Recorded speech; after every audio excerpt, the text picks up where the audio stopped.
नमस्कार विद्यार्थियों, जय हिंद, वंदे मातरम। कैसे हैं आप सभी लोग। हमें आशा है कि आप सब बहुत ही अच्छे होंगे। आप लोग पुनः विजिट कर चुके हो दीपक लक्ष्य यूट्यूब चैनल की ऑनलाइन क्लासेज में।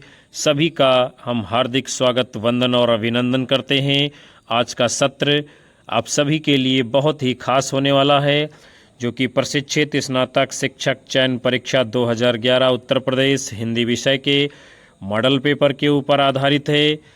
हम सभी लोग पूरे 125 प्रश्नों के हल को देखेंगे, जानेंगे।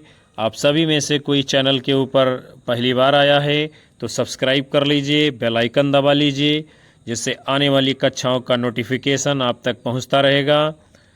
एक बार सेशन को आप सभी लोग लाइक कमेंट कर शेयर कर दीजिए।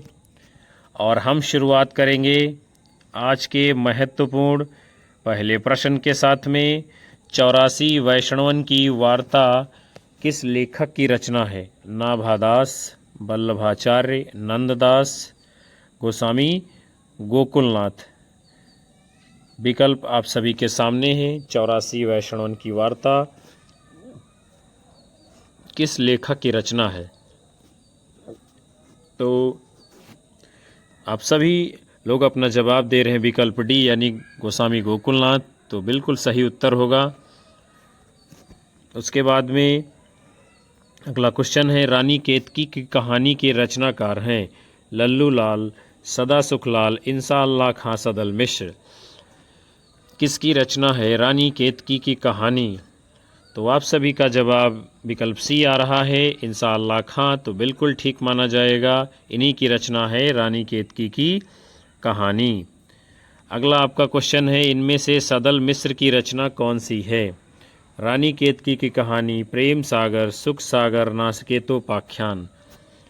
कौन सी रचना है सदल मिश्र की?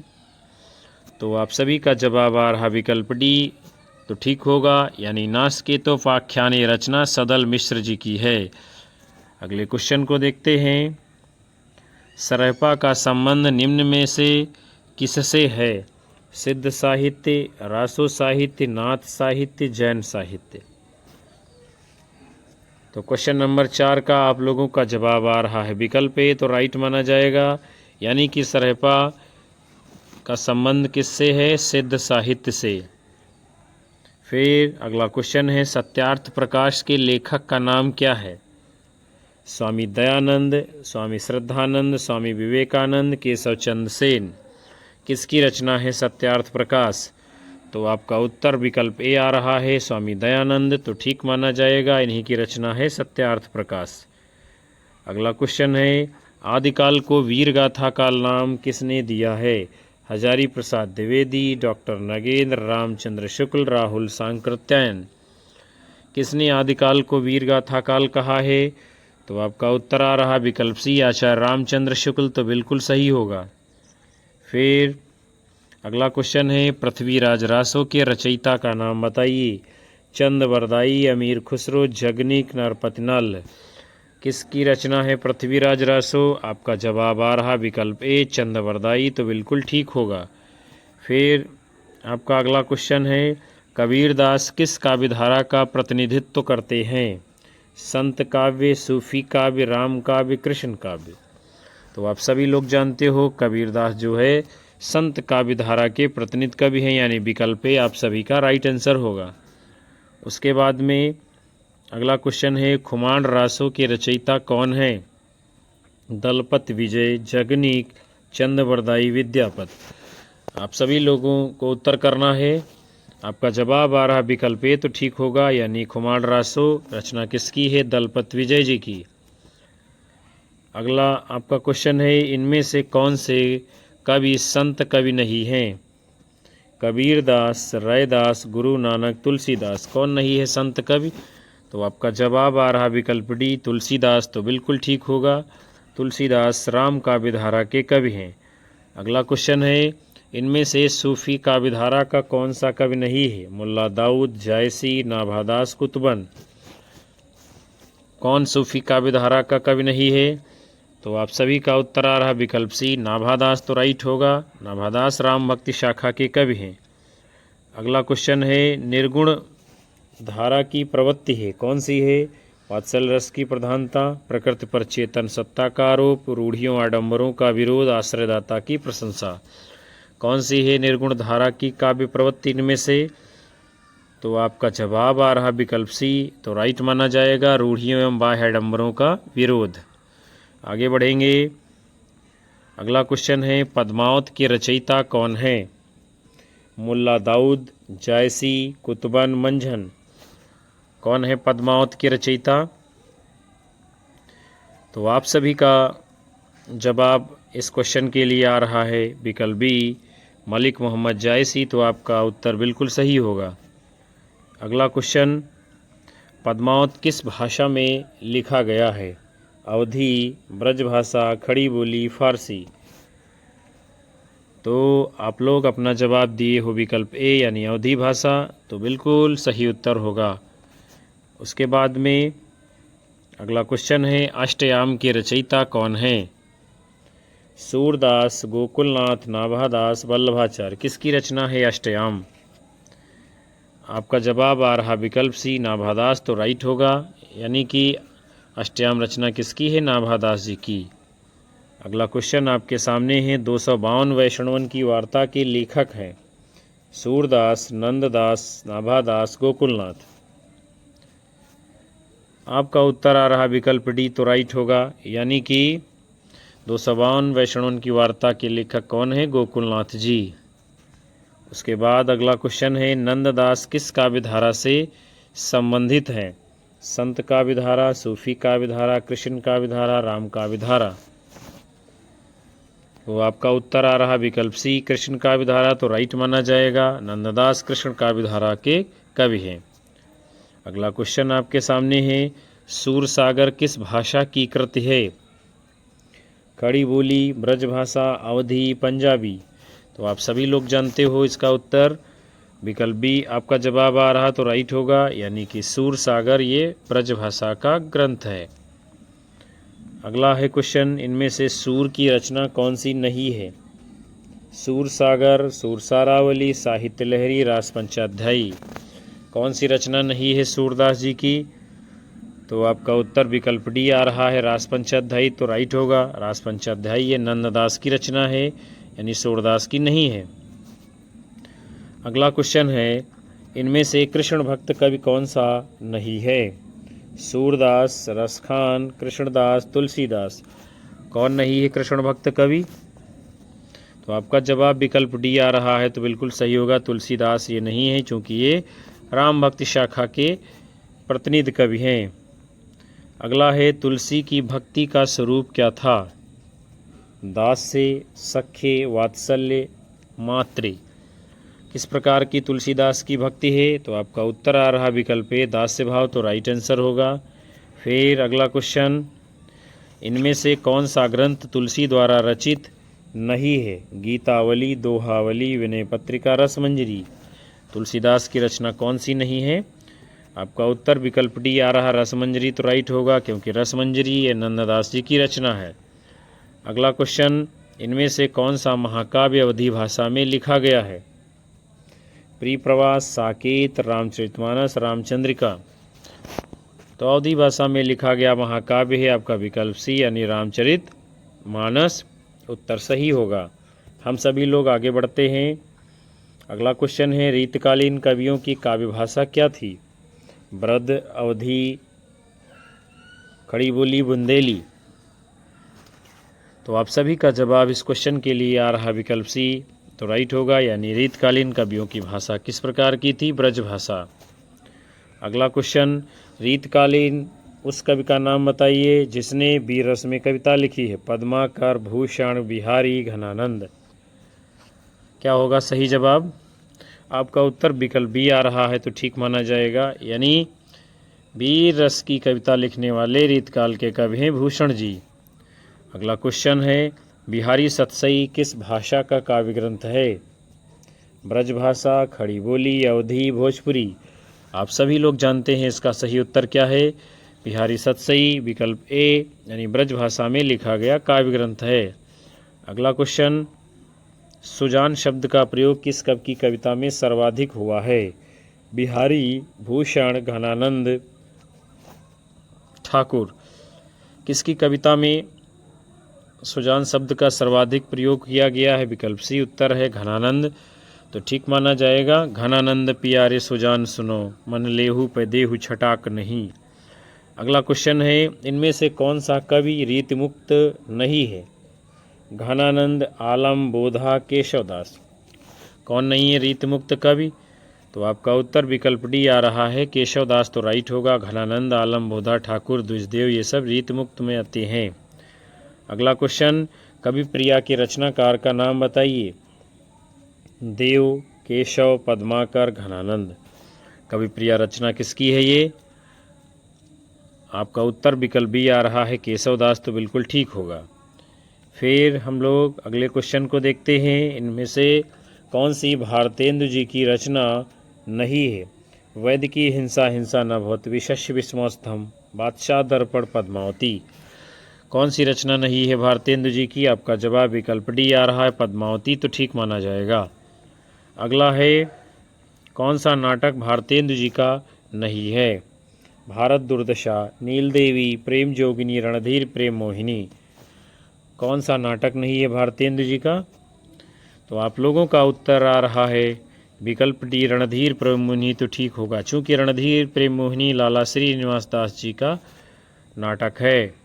अगला क्वेश्चन है, हिंदी समालोचना के सूत्रपात के लिए भारतेंदु युग की कौन सी पत्रिका उल्लेखनीय है? कवि वचन सुधा, हरिश्चंद्र चंद्रिका, ब्राह्मण, आनंद कादम्बिनी। कौन सा है आपका सही उत्तर? तो आप सभी लोगों का जवाब विकल्प ए आ रहा है, कवि वचन सुधा, तो ठीक उत्तर होगा। अगला है, इनमें से सरस्वती पत्रिका के संपादक का नाम है?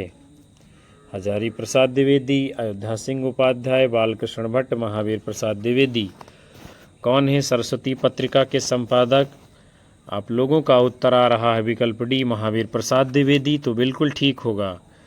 अगला क्वेश्चन है, छायावाद को स्थूल के प्रति सूक्ष्म का विद्रोह किसने कहा है? सुमित्रानंदन पंत, डॉक्टर नगेंद्र, रामचंद्र शुक्ल, जयशंकर प्रसाद। ये परिभाषा किसकी है छायावाद की? तो आप लोगों का उत्तर आ रहा है विकल्प बी, डॉक्टर नगेंद्र, तो ठीक होगा। छायावाद स्थूल के प्रति सूक्ष्म का विद्रोह है, ये कथन किसका है? परिभाषा किसकी है? डॉक्टर नगेंद्र की। अगला क्वेश्चन, कौन सा कवि छायावादी नहीं है? निराला, पंत, प्रसाद, जयसी। कौन सा कवि छायावादी नहीं है? तो आपका उत्तर विकल्प डी आ रहा है, जयसी, तो राइट होगा। ये सूफी प्रेमाख्यानक परंपरा के कवि हैं। अगला है, छायावाद के प्रमुख कवियों में किसमें गीतों की मधुर वेदना की मार्मिक अभिव्यक्ति है? प्रसाद, पंत, महादेवी, निराला। तो आप लोगों का इस क्वेश्चन के लिए जवाब आ रहा विकल्प सी, यानी महादेवी वर्मा, तो राइट आंसर होगा।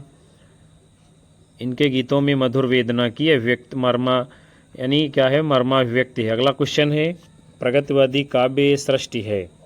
दार्शनिक, वर्ग चेतना प्रधान, वैयक्तिक यथार्थ, यथास्थितवादी। प्रगतिवादी काव्य सृष्टि कैसी है? तो इस क्वेश्चन के लिए आप लोगों का जवाब आ रहा है विकल्प बी, तो ठीक माना जाएगा, वर्ग चेतना प्रधान। अगला क्वेश्चन है, इनमें से कौन सी रचना केदारनाथ अग्रवाल की नहीं है? युग की गंगा, नींद के बादल, आग का झरना, युगधारा। तो आप लोगों का जवाब इस प्रश्न के लिए विकल्प डी आ रहा है, तो बिल्कुल सही होगा। ये रचना जो है केदारनाथ अग्रवाल जी की नहीं है। युग की गंगा, नींद के बादल, आग का झरना, ये सभी इनकी रचनाएं हैं। फिर आपका क्वेश्चन है, प्रयोगवाद के प्रवर्तक के अनुसार प्रयोगवादी कवि का मुख्य तथ्य क्या था? नए काव्य उपकरणों का प्रयोग, भावुकता के स्थान पर बौद्धिकता की प्रतिष्ठा, नई राहों का अन्वेषण, काव्य की पूर्व परंपरा का निषेध।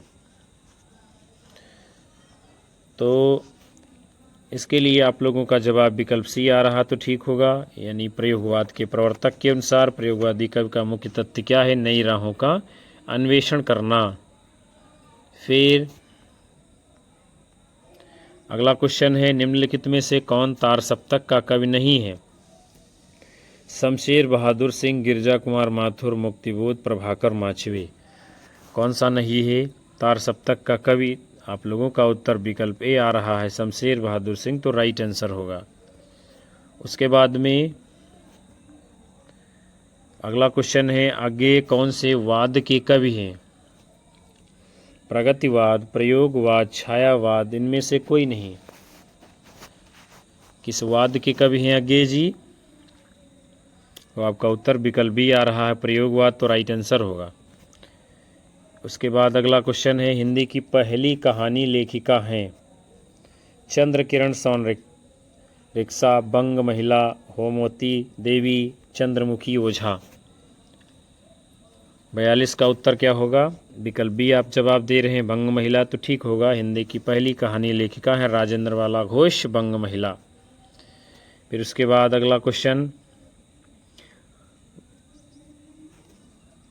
गुल की बन्नो कहानी के लेखक हैं? त्रिलोचन, धर्मवीर भारती, शमशेर बहादुर सिंह, कुंवर नारायण। कौन सा है सही जवाब? आप लोगों को बताना है। उत्तर विकल्प बी दे रहे हो तो ठीक होगा। गुल की बन्नो कहानी किसकी है? धर्मवीर भारती जी की। अगला क्वेश्चन, अलका जयशंकर प्रसाद के किस नाटक की पात्र है? ध्रुव स्वामिनी, विशाखा, स्कंदगुप्त, चंद्रगुप्त। तो आप सभी का जवाब विकल्प डी आ रहा है, तो ठीक होगा, यानी अलका जयशंकर प्रसाद के नाटक चंद्रगुप्त की पात्र है। अगला क्वेश्चन, अशोक के फूल निबंध की रचयिता कौन है? हजारी प्रसाद द्विवेदी, गिरजा कुमार माथुर, रामचंद्र शुक्ल, कुबेरनाथ राय। अशोक के फूल निबंध किसका है? आपका जवाब विकल्प ए आ रहा है, हजारी प्रसाद द्विवेदी, तो राइट आंसर होगा। फिर आपका क्वेश्चन है, इनमें से कौन सी कृति आत्मकथा है? कलम का सिपाही, चीड़ों पर चांदनी, अर्धकथानक, बाणभट्ट की आत्मकथा। आप लोग अपना आंसर दे रहे हो विकल्प सी, तो ठीक होगा। अर्धकथानक ये क्या है? आत्मकथा है। अगला क्वेश्चन, अर्धकथानक किस विधा की रचना है? उपन्यास, जीवनी, नाटक, आत्मकथा। तो पलटकर क्वेश्चन ये तुरंत आ गया है। आप लोगों का जवाब विकल्प डी आ रहा है, आत्मकथा, तो ठीक माना जाएगा। फिर अगला क्वेश्चन है, प्रसाद द्वारा रचित इरावती कैसा उपन्यास है? सामाजिक, ऐतिहासिक, पौराणिक, यथार्थवादी। तो आप सभी लोगों का जवाब आ रहा विकल्प बी, यानी ऐतिहासिक, तो राइट आंसर होगा। ये इरावती उपन्यास कैसा है? जयशंकर प्रसाद द्वारा रचित ऐतिहासिक उपन्यास है। फिर आपका क्वेश्चन है, कौन सा उपन्यास मुंशी प्रेमचंद का नहीं है? गोदान, सेवा सदन, करमभूमि, शेखर एक जीवनी। आपका उत्तर विकल्प डी आ रहा है, शेखर एक जीवनी, तो राइट आंसर होगा, क्योंकि शेखर एक जीवनी या गे जी का उपन्यास है। अगला क्वेश्चन है, हिंदी में रिपोर्ताज का आरंभ किस युग में हुआ था? द्विवेदी युग, भारतेंद्र युग, प्रसाद युग, प्रसादोत्तर युग। इस क्वेश्चन के लिए आपका उत्तर विकल्प डी आ रहा है, तो बिल्कुल ठीक होगा, यानी प्रसादोत्तर यानी छायावदोत्तर युग में रिपोर्ताज विधा का आरंभ होता है। अगला क्वेश्चन आप सभी के सामने है, हमारी यात्रा के यात्रा वृत्तकार हैं? भगवान दास वर्मा, कल्याण चंद्र, लोचन प्रसाद पांडे, यशपाल जैन। हमारी यात्रा, ये किसका यात्रा वृत्तांत है? आप सभी का उत्तर विकल्प सी आ रहा है, लोचन प्रसाद पांडे, तो राइट आंसर होगा। फिर अगला क्वेश्चन है, बनारसी दास चतुर्वेदी की रेखा चित्र हैं? रेखा चित्र, सेतुबंध, उपयुक्त दोनों, स्मारिका।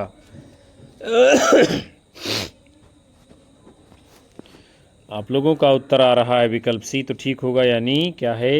रेखा चित्र और सेतुबंध, ये दोनों बनारसी दास चतुर्वेदी जी के रेखा चित्र हैं। अगला क्वेश्चन है, अमिट रेखाएं के संस्मरण रेखा चित्रकार हैं? विष्णु प्रभाकर, सत्यवती मलिक, देवेंद्र सत्यार्थी, शिव पूजन सहाय। आपका जवाब विकल्प बी आ रहा है तो ठीक होगा, यानी अमिट रेखाएं संस्मरण किसका है? सत्यवती मलिक का। फिर अगला क्वेश्चन है, गणेश शंकर विद्यार्थी रचित गांधी की जीवनी है? बापू, श्री गांधी, करमवीर गांधी, अकाल पुरुष गांधी। तो आपका उत्तर विकल्प डी आ रहा है तो ठीक माना जाएगा, यानी गणेश शंकर विद्यार्थी रचित गांधी जी की जीवनी है अकाल पुरुष गांधी। उसके बाद में अगला क्वेश्चन है, इनमें से जगन्नाथ दास रत्नाकर की कृति छांटिए?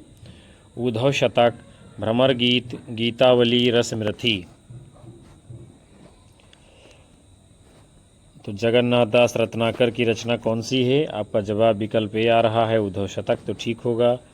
उसके बाद में अगला क्वेश्चन है, निहार की रचना किसने की है? महादेवी वर्मा, आगे, दिनकर, पंत। तो निहार ये काव्य संग्रह है, किसका है?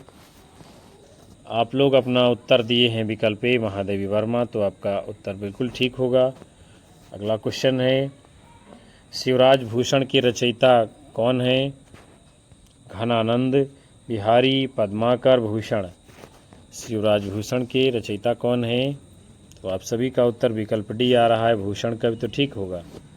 उसके बाद में अगला क्वेश्चन है, इनमें से सूरदास की कृति कौन सी है? कवितावली, साहित्य लहरी, गीतावली, गंगा लहरी। जो रचना है सूरदास जी की उसका नाम क्या है? विकल्प बी, साहित्य लहरी। अगला क्वेश्चन, इनमें से कौन सी रचना तुलसीदास जी की नहीं है? रामचरितमानस, कवितावली, गीतावली, साकेत।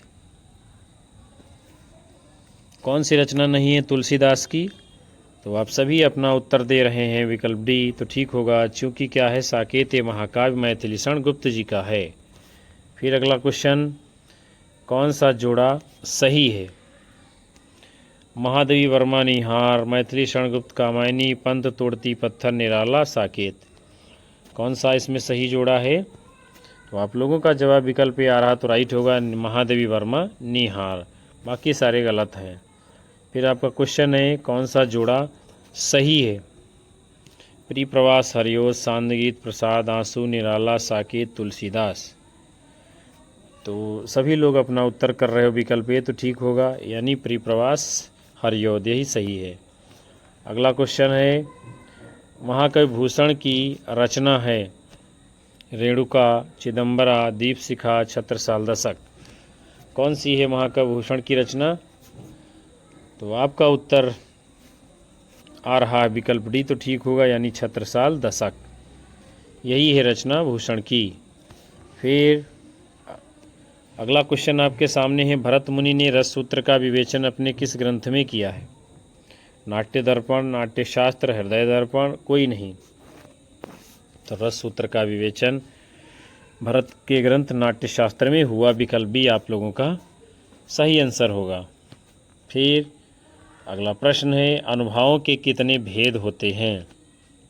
2, 3, 4, 6। तो अनुभवों के कितने प्रकार हैं? आप सभी अपना उत्तर दे रहे हो विकल्प सी, तो राइट होगा, यानी 4 प्रकार हैं अनुभव के। फिर अगला क्वेश्चन, वीरों का कैसा हो बसंत में किस रस की सृष्टि हुई है? वीर रस, श्रृंगार रस, अद्भुत रस, विभत्स रस। वीरों का कैसा हो बसंत, ये काव्य पंक्ति है, इसमें कौन सा रस है?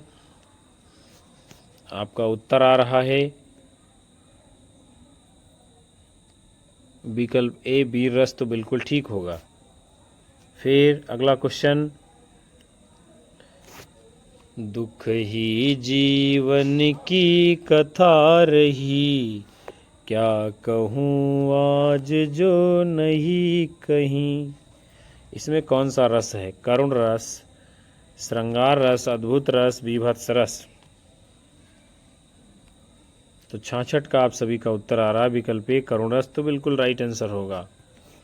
फिर अगला क्वेश्चन, मेरे तो गिरधर गोपाल दूसरो न कोई, मेरे तो गिरधर गोपाल दूसरो न कोई, जाके सिर मोर मुकुट मेरो पति सोई। इसमें कौन सा रस है? श्रृंगार रस, हास्य रस, कृष्ण रस, शांत रस। तो इसमें क्या है विद्यार्थियों, वैसे तो भक्ति रस होना चाहिए, लेकिन भक्ति रस इसमें विकल्प में नहीं है, तो विकल्प डी यानी शांत रस हम लोग इसमें मान लेते हैं। अगला क्वेश्चन है, मेरी भव बाधा हरो राधा नागर सोए, जातन की झाई परे श्याम हरित दुत होए। इसमें कौन सा रस है? भक्ति रस, श्रृंगार रस, अद्भुत रस, वीर रस। तो उत्तर आप लोगों का आ रहा विकल्प ए, भक्ति रस, तो राइट आंसर जवाब माना जाएगा। फिर आपका क्वेश्चन है, कौन सा मात्रिक छंद है? मात्रिक यानी मात्राओं वाला, दोहा, चौपाई, रोला, सोरठा, ये सभी। तो मात्रिक छंद कौन सा है? आपका जवाब विकल्प डी आ रहा, ये सभी यानी दोहा, चौपाई, रोला, ये सभी मात्रिक छंद हैं। फिर आपका क्वेश्चन है, छंद शास्त्र के प्रणेता आचार्य माने जाते हैं? पतंजलि, पिंगल, पाणिनि, मनु। कौन है छंद शास्त्र के प्रणेता आचार्य? तो आपका उत्तर आ रहा है विकल्प बी, तो ठीक होगा, यानी पिंगल जी। फिर आपका क्वेश्चन है, मंगल भवन अमंगल हारी, द्रवहु सुदशरथ अजिर बिहारी, द्रवहु सुदशरथ अजिर बिहारी। इन पंक्तियों में कौन सा छंद है? दोहा, चौपाई, सोरठा, सवैया। तो आप लोग भलीभांति जानते हैं इसका सही उत्तर क्या होगा। विकल्प भी जवाब दे रहे हैं तो ठीक उत्तर होगा, यानी इसमें चौपाई है। अगला है, निज भाषा उन्नति है, सब उन्नति को मूल, बिन निज भाषा ज्ञान के मिटे नहीं को सूल। कौन सा छंद है? दोहा, रोला, चौपाई, बरवे। तो इसका भी उत्तर आप लोगों को पता है कौन सा सही जवाब होगा। विकल्प ए उत्तर आ रहा है, तो बिल्कुल राइट आंसर माना जाएगा। फिर उसके बाद में अगला क्वेश्चन, सूर सूर तुलसी शशि उडगन के शौदास, अब के कवि खद्योत सम जहता करत प्रकाश। इसमें कौन सा अलंकार है? अनुप्रास, यमक, उत्प्रेक्षा, विरोधाभास। तो कौन सा है आपका उत्तर?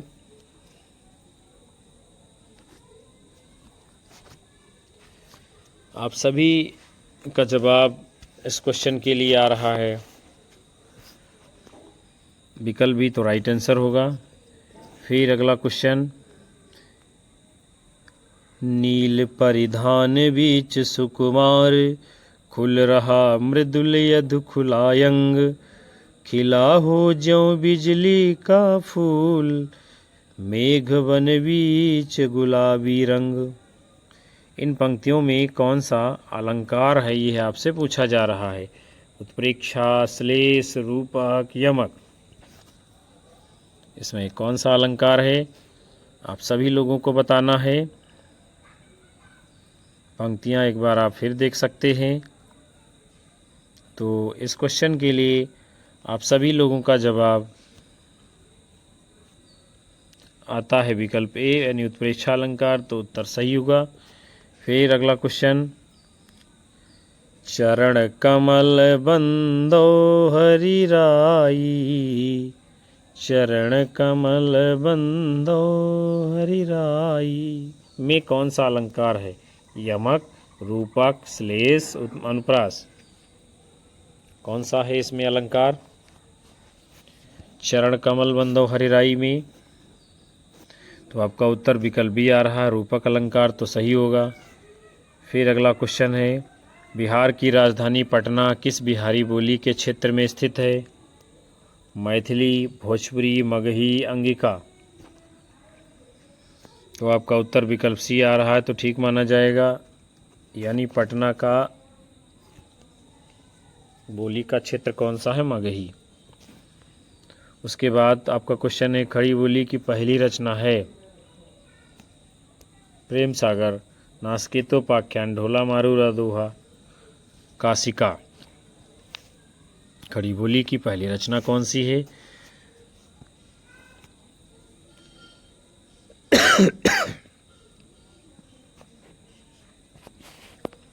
तो आप सभी का उत्तर आ रहा है विकल्प बी, तो ठीक माना जाएगा, नासकेतोपाख्यान।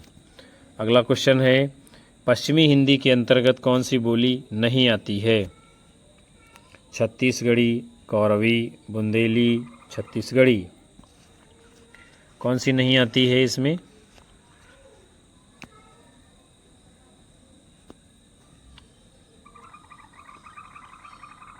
तो है क्या विद्यार्थियों इसमें? छत्तीसगढ़ी, छत्तीसगढ़ी तो ये तो कट ही गया, यानी ये क्वेश्चन ही गलत है। इसमें बुंदेली भी है और कौरवी भी है, जो नहीं आएगी पश्चिमी हिंदी के अंतर्गत। तो आपका उत्तर ए या बी दोनों दिए हुए हैं, कोई भी आप सही कर सकते हैं। फिर आपका क्वेश्चन है, पश्चिमी हिंदी की कितनी बोलियां हैं? 3, 5, 4, 2। तो आपका उत्तर आ रहा विकल्प बी, यानी कि 5, तो राइट माना जाएगा। पश्चिमी हिंदी की कितनी बोलियां हैं? तो आपकी हैं 5 बोलियां। अगला क्वेश्चन है, बनाफरी किसकी उपबोली है? आप सभी लोगों को अपना उत्तर करना है। बुंदेली, छत्तीसगढ़ी, बघेली, कन्नौजी। बनाफरी किसकी बोली है? तो आपका उत्तर आ रहा है विकल्प सी, यानी कि बघेली, तो उत्तर बिल्कुल ठीक होगा। अगला क्वेश्चन है, सिंधी भाषा का संबंध किस से है? पैसाची, ब्राचट, मगही, सौरसेनी। तो आपका जवाब विकल्प बी आ रहा है, तो उत्तर एकदम सटीक होगा। सिंधी भाषा का संबंध किससे है? ब्राचट से। फिर आपका क्वेश्चन है, हिंदी किस परिवार की भाषा है? सामी हामी, भारोपी, काकेसी, पापुई। हिंदी किस परिवार की भाषा है? आपका जवाब विकल्प बी आ रहा है, तो ठीक होगा, यानी हिंदी भारोपी परिवार की भाषा है। अगला क्वेश्चन, कौरवी भाषा का उदय किससे हुआ? पश्चिमी हिंदी, राजस्थानी, पूर्वी हिंदी, बिहारी। कौन सा है सही उत्तर? आपका जवाब विकल्प ए आ रहा है, पश्चिमी हिंदी, तो ठीक माना जाएगा। अगला क्वेश्चन, निम्नलिखित में से कौन देशज शब्द है? जूता, कीमत, हैजा, देहात। कौन सा है इनमें से देशज शब्द? तो क्वेश्चन नंबर 84 के लिए आपका जवाब विकल्प ए आ रहा है, जूता, तो ठीक माना जाएगा। ये क्या है? जूता आपका देशज शब्द है। कैसा है? देशज शब्द है। फिर हम लोग आगे बढ़ते हैं। आपका क्वेश्चन है, दशानन निम्नलिखित में से कौन सा शब्द है? रूढ़, योग रूढ़, यौगिक, इनमें से कोई नहीं। किस प्रकार का शब्द है दशानन? आपका उत्तर विकल्प बी आ रहा है, तो ठीक होगा, यानी कि योग रूढ़ प्रकार का ये शब्द है। फिर हम सभी लोग आगे बढ़ेंगे। अगला क्वेश्चन है, निम्नलिखित में से कौन मूर्धन्य ध्वनि नहीं है? टा, ठा, ढा, अढ़ा। क्वेश्चन नंबर 86 आपके सामने है। आपका जवाब आ रहा है विकल्प डी, तो ठीक होगा, यानी ये क्या है? मूर्धन्य नहीं है। अगला क्वेश्चन है, निम्न में से कौन एक अल्प प्राण ध्वनि है? का, खा, गा, घा, धा। अल्प प्राण ध्वनि कौन सी है? आपका उत्तर आ रहा है विकल्प का, यानी कि ए, तो सही उत्तर होगा।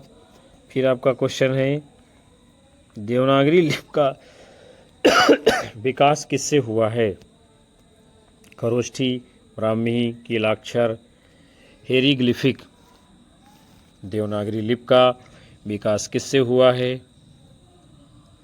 आप सभी अपना उत्तर दे रहे हैं इस क्वेश्चन के लिए।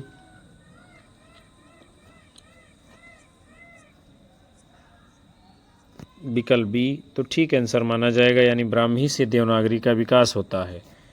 फिर अगला क्वेश्चन, देवनागरी लिपि में स्वर वर्णों की संख्या कितनी है?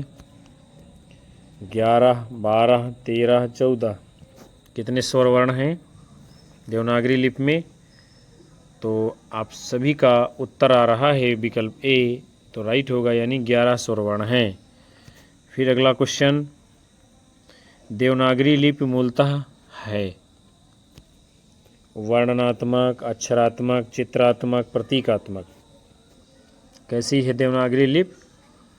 तो आपका जवाब विकल्प बी आ रहा है, अक्षरात्मक, तो राइट आंसर होगा। अगला क्वेश्चन, देवनागरी लिपि के विषय में क्या सत्य नहीं है? यह दाएं से बाएं लिखी जाती है, इसकी उत्पत्ति नागर ब्राह्मणों से मानी जाती है, ये वर्णनात्मक लिपि है, इसमें शिरोरेखा का प्रयोग किया जाता है। कौन सा सत्य नहीं है इसमें बात? तो उत्तर इसका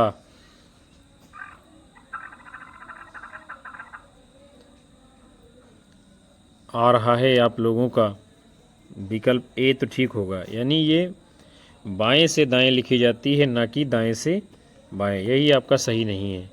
अगला क्वेश्चन है, तोता डाली पर बैठा है, इस वाक्य में कौन सा कारक है?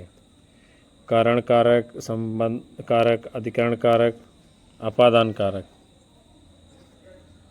तोता डाली पर बैठा है, आपका जवाब विकल्प सी आ रहा है, तो राइट आंसर माना जाएगा, यानी अधिकरण कारक है इस वाक्य में।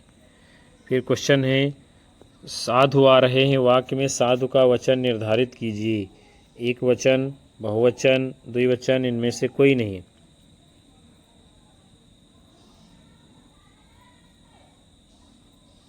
आपका उत्तर आ रहा है विकल्प एक, तो ठीक होगा। साधु का वचन कौन सा होगा? विकल्प ए, यानी कि एक वचन। फिर अगला क्वेश्चन, कौन सा शब्द स्त्रीलिंग है? चना, अरहर, बाजरा, उड़द।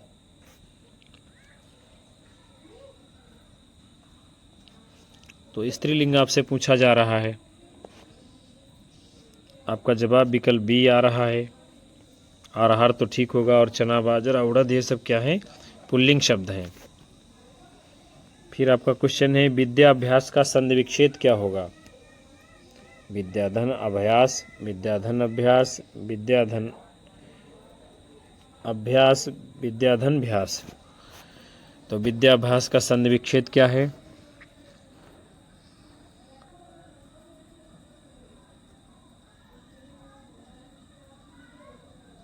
आपका उत्तर आ रहा है विकल्प सी, तो राइट आंसर होगा। यहाँ भी दिया हुआ है, लेकिन एक ही चीज़ है ये। फिर अगला क्वेश्चन है आपका, नीलगाय में कौन सा समास है? तत्पुरुष, अव्ययी भाव, कर्मधारय, द्वंद्व। शब्द है आपका नीलगाय, इसमें समास कौन सा है? तो आपका उत्तर आ गया है विकल्प सी, कर्मधारय समास। तो आपका उत्तर बिल्कुल ठीक होगा। फिर है आपका क्वेश्चन, त्रिभुज शब्द में कौन सा समास है? षष्ठी तत्पुरुष, द्विगु समास, द्वंद्व, कर्मधारय। शब्द है त्रिभुज, आपको बताना है इसमें समास कौन सा है। तो जिस समास का पहला पद संख्यावाची होगा वहाँ पर द्विगु समास होगा, यानी कि विकल्प बी आपका राइट आंसर है। अगला क्वेश्चन, अपने हाथ से स्वयं काम करो, वाक्य का शुद्ध रूप क्या होगा? अपना काम स्वयं करो, अपने से अपना काम करो, स्वयं से काम करो, हाथ से अपना काम करो। तो अपने हाथ से स्वयं काम करो, वाक्य का शुद्ध रूप कौन सा होगा? आपका जवाब विकल्प ए आ गया है विद्यार्थियों, तो राइट आंसर होगा अपना काम स्वयं करो, यही सही है। फिर क्वेश्चन है आपका, रामेण शब्द रूप में कौन सी विभक्ति है? प्रथमा, द्वितीया, तृतीया, पंचमी। रामेण शब्द रूप में विभक्ति कौन सी है? तो आपका उत्तर आ गया है विकल्प सी, तो राइट आंसर माना जाएगा, यानी कि तृतीया विभक्ति है रामेण में। फिर आपका क्वेश्चन है, बादल का पर्यायवाची शब्द नहीं है। अभ्र, जीमूत, वारिद, मरकट। बादल का पर्यायवाची शब्द कौन सा नहीं है? तो आपका जवाब विकल्प ए आ रहा है, अभ्र, तो राइट आंसर होगा। फिर अगला क्वेश्चन है,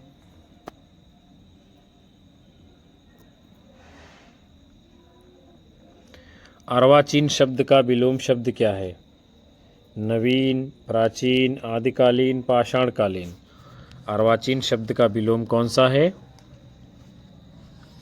तो आपका विकल्प बी उत्तर आ रहा है, प्राचीन, यही राइट आंसर होगा। आगे बढ़ेंगे हम सभी लोग। क्वेश्चन है, आकृत शब्द का समभिन्नार्थक क्या है? बनावट, वस्त्र, चित्र, समरूप। आकृति शब्द का समभिन्नार्थक शब्द कौन सा है? विकल्प ए आपका उत्तर बनावट आ रहा है, तो बिल्कुल सही होगा। फिर छाती के बल चलने वाले के लिए एक शब्द क्या होगा? उरग, भुजंग, कुरंग, तुरंग। तो जो चलता है छाती के बल उसके लिए एक शब्द होगा, विकल्प ए उरग। अगला क्वेश्चन है, बरस पड़ना मुहावरे का सही अर्थ है? अत्यधिक क्रोधित होना, वर्षा का होना, प्रेम करना, सम्मान देना। बरस पड़ना मुहावरे का अर्थ क्या है? आपका उत्तर विकल्प ए होगा, तो राइट आंसर होगा, यानी अत्यधिक क्रोध करना, बरस पड़ना। फिर आपका क्वेश्चन, छठी का दूध याद आना का सही अर्थ क्या है? बुरा हाल होना, पराजित होना, बचपन की याद आना, भूख लगना। छठी का दूध याद आना, इसका अर्थ क्या है? आपका उत्तर विकल्प ए आ रहा है, तो राइट आंसर होगा, यानी कि बुरा हाल होना। फिर क्वेश्चन है, मालविकाग्निमित्र नाटक के लेखक का नाम बताइए। कालिदास, भवभूति, भास, भारवी। मालविकाग्निमित्र नाटक के लेखक कौन है? आपका उत्तर ए आ रहा है, विकल्प यानी कालिदास, तो राइट होगा। उसके बाद में अगला क्वेश्चन, कौन सी रचना कालिदास जी की नहीं है? अभिज्ञान शाकुंतलम, मालविकाग्निमित्रम, विक्रमोर्वशीयम, प्रतिमा नाटकम। कौन सी रचना नहीं है कालिदास की? तो आपका उत्तर विकल्प डी आ रहा है, तो ठीक होगा, यानी यही रचना नहीं है कालिदास की और बाकी सब इनकी है। फिर आपका क्वेश्चन है, मालती माधव रचना के लेखक का नाम बताइए। भवभूति, कालिदास, भास, श्रीहर्ष। मालती माधव ये रचना किसकी है? तो आपका उत्तर आया है विकल्प ए भवभूति, तो बिल्कुल ठीक होगा। अगला क्वेश्चन, कौन सी रचना भारव की है? अभिज्ञान शाकुंतलम, रघुवंश महाकाव्यम, 10 कुमार चरितम, किरातार्जुनीयम। आप सभी को अपना उत्तर देना है, भारव की रचना कौन सी है? विकल्प डी किरातार्जुनीयम। फिर है, शिशुपाल वध के लेखक का नाम बताइए। शिशुपाल वध महाकाव्य है, माघ, कालिदास, हर्ष, भास। किसकी रचना है शिशुपाल वध? तो आपका जवाब विकल्प ए आ रहा है, माघ, राइट आंसर होगा। उसके बाद अगला क्वेश्चन, कौन सी रचना दंडी की है? 10 कुमार चरित, शिवराज विजय, मेघदूत, हर्षचरित। दंडी की रचना कौन सी है? अपना उत्तर आप लोगों ने चुना है विकल्प ए 10 कुमार चरितम, तो राइट आंसर होगा। फिर है, नैषधि चरित रचना के लेखक का नाम बताइए। श्री हर्ष, दंडी, भास, भवभूति। नैषधीय चरित रचना के लेखक कौन है? तो आपका उत्तर विकल्प ए आ रहा है, श्रीहर्ष, तो राइट आंसर होगा। फिर है अगला, विद्यालय का सही संधि विच्छेद कीजिए। विद्याधनालय, विदधनालय, विद्धन ओलय, विद्याधनालय। विद्यालय का संधि विच्छेद क्या होगा? क्वेश्चन नंबर 113 आपके सामने है। सही जवाब आपका विकल्प ए आ रहा है, तो बिल्कुल ठीक होगा। उसके बाद में आपका क्वेश्चन है, महोत्सव शब्द में कौन सी संधि है? दीर्घ संधि, गुण संधि, यण संधि, वृद्धि संधि। संधि विच्छेद क्या बनेगा? महाधन उत्सव। और इसमें संधि कौन सी है? तो आपका उत्तर आ रहा है विकल्प बी, यानी कि गुण संधि। आंसर सही होगा। अगला क्वेश्चन, सच्चित शब्द में कौन सी संधि है? वृद्धि, गुण, यण, ष्युत संधि। सच्चित में संधि कौन सी है? तो 115 के लिए आपका उत्तर विकल्प डी आ रहा है, तो ठीक होगा, यानी ष्युत संधि है सच्चित शब्द में। अगला क्वेश्चन, गृहम गच्छत शब्द का संधि विच्छेद क्या होगा? गृहम धन गच्छति, ग्रह धन गच्छति, ग्रह धन गच्छति, ग्रह आगच्छति। कौन सा है आपका उत्तर?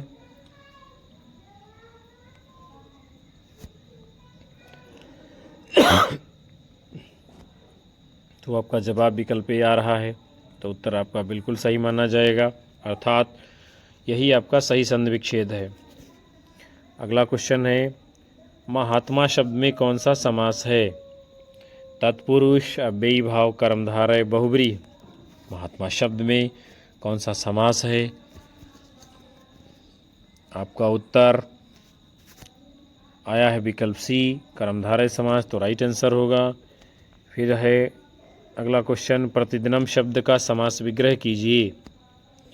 दिनम दिनम च, दिनम दिनम प्रति, दिनम दिनम, दिनम च दिनम। प्रतिदिनम शब्द का समास विग्रह क्या होगा? 118 क्वेश्चन आपके सामने है। विकल्प बी आपका उत्तर ठीक माना जाएगा, दिनम दिनम प्रति, यानी कि प्रतिदिनम। फिर अगला है, सरिते शब्द रूप में कौन सी विभक्ति है? प्रथमा, द्वितीया, तृतीया, चतुर्थी।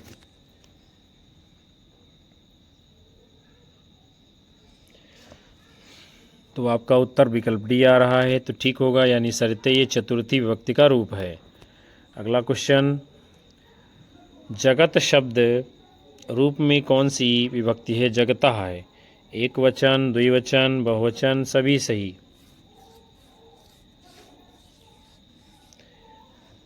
तो क्वेश्चन नंबर 120 आपके सामने है, आपका जवाब विकल्प ए आ रहा है, तो ठीक होगा, यानी जगतः में कौन सा वचन है?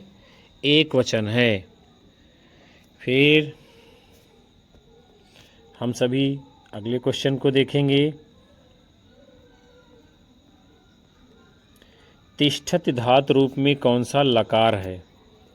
लट लकार, लोट लकार, लंग लकार, विधिलिंग। क्या पूछ रहा है? तिष्ठत धातु में कौन सा लकार है? तो आपका जवाब आ रहा है विकल्प एक, लट लकार। तो आपका उत्तर बिल्कुल ठीक होगा, यानी तिष्ठत में लट लकार है। अगला क्वेश्चन, अपीबत धातु रूप में कौन सा लकार है? लंग लकार, लट लकार, लोट लकार, लिट लकार। आपका जवाब आ रहा है विकल्प एक, तो ठीक होगा, यानी अपीबत धातु रूप में लंग लकार है। फिर आपका क्वेश्चन है, प्रजा भयः स्वस्ति शब्द में कौन सा कारक है? कारण कारक, संप्रदान कारक, अपादान कारक, कर्ता कारक। प्रजाभ्या होगा, यहाँ प्रजाभया लिखा हुआ है, होगा प्रजाभ्यास। स्वस्ति में कौन सा कारक है?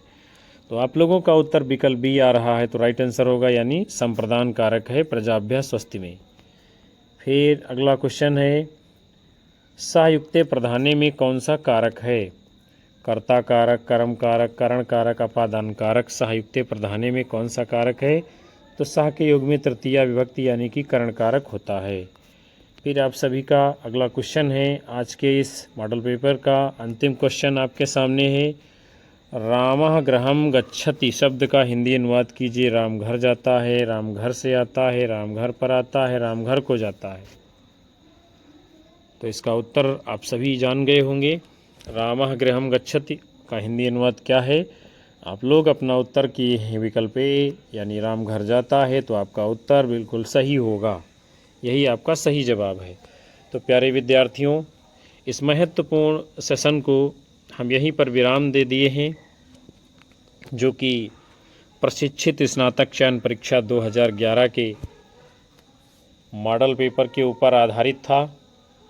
शानदार 125 प्रश्नों की श्रृंखला को आप सभी ने देखा समझा। यहाँ से कई सारे प्रश्न हूबहू आपकी आगामी परीक्षा में मिलेंगे और हमें ऐसी आशा है कि आप लोगों को सत्र पसंद आया होगा।